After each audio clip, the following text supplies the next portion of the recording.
Hello, this is Cesar. This is the US tax consultant who is going to keep you out of trouble and in some cases get you out of trouble. I am an enrolled agent with the IRS. I'm licensed to represent taxpayers with the IRS, and I'm also a US tax court practitioner with bar number TC0290. This is not tax advice. Everybody is special when it comes to tax. If you want tax advice or you need tax advice, please send me an email at caesar@caesartax.com, and I'll be happy to help you with your situation. Today, I'm going to review a case that really touched me emotionally for two reasons, or maybe more than two reasons. One is that I made the same mistake that this taxpayer made. Back when I was around 19 or 20 years old, I became a real estate agent, and I was all excited because I said, yeah, I'm gonna become a real estate mogul, and I hit the ground running, and yeah, I was closing deals, but nobody told me, and I didn't bother to look what the tax implications of working as a real estate agent was. It turns out real estate agents are independent contractors, and we had to pay self-employment tax. I didn't find that out until after, and then I had to pay taxes I didn't expect to pay, but I didn't go to jail compared to this person. And this was a military veteran. Okay, so this person served his country, and then after retirement, he decided to continue working. So he got involved in multi-level marketing, in many types of multi-level marketing. Multi-level marketing are things like Amway, Mary Kay, Herbalife, where you sell product, but also you make money by recruiting people who are really under you. I'm not an expert on MLM, but maybe some of you know or have done it, and so you are even more experienced in that regard about this case.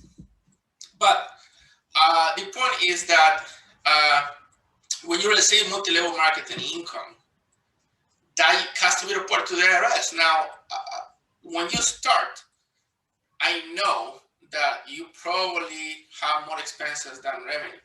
And when you have more expenses than revenue, you actually going to end up with a tax benefit because, say you receive $10,000, but you spend 15, so you end up with a loss. Actually, this loss can be used to offset your income from your salary, for example. So you end up paying less taxes. But if you do it right, if you do it wrong, you're going to get in trouble with the IRS, either paying taxes you're not supposed to pay, or in this case, even going to jail, which is really a shame. So this person did that. Now, he said that somebody advised him to set up a trust in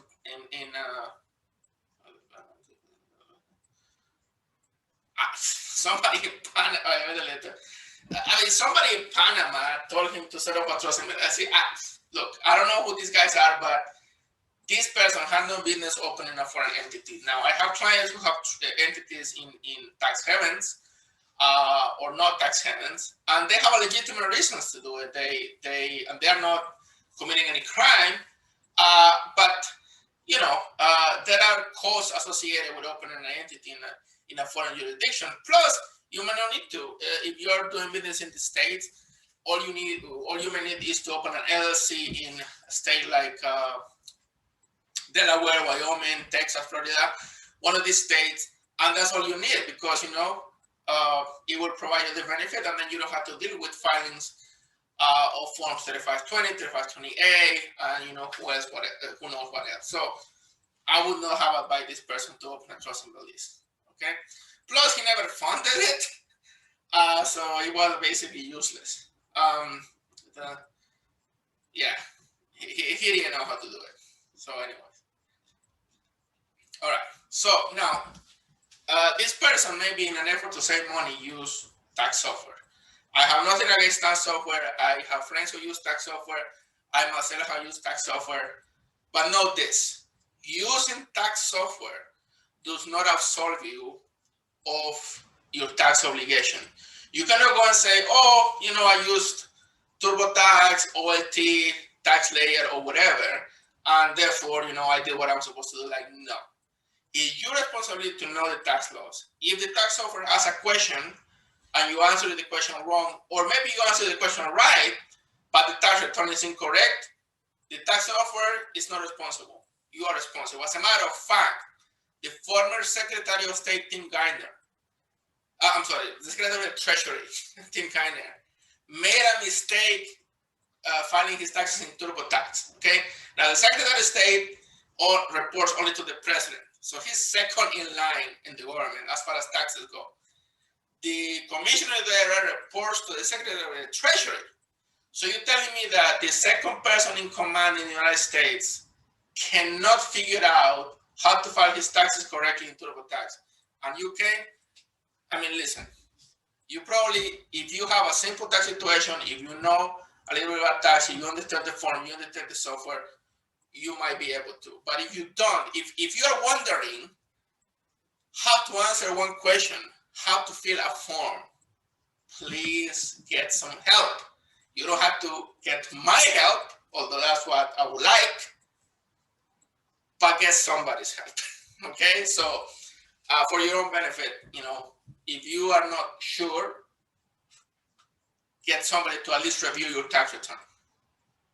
Anyways, that's what this person did. And basically, he bought the software and then he filled in the blanks. That was a mistake. He received forms 1099 miscellaneous, that's for non-employee compensations. That form is now 1099 NEC. Not that maybe care about it, but anyways. So he thought that income was not reportable because he was paying out most of it. So, he was paying out 90% of the revenue to people under him. I thought, okay, no, that's not income to me, that's income to other people. And plot the expenses, like he ended up with like 0 or negative. So he said, I don't need to report this. Wrong.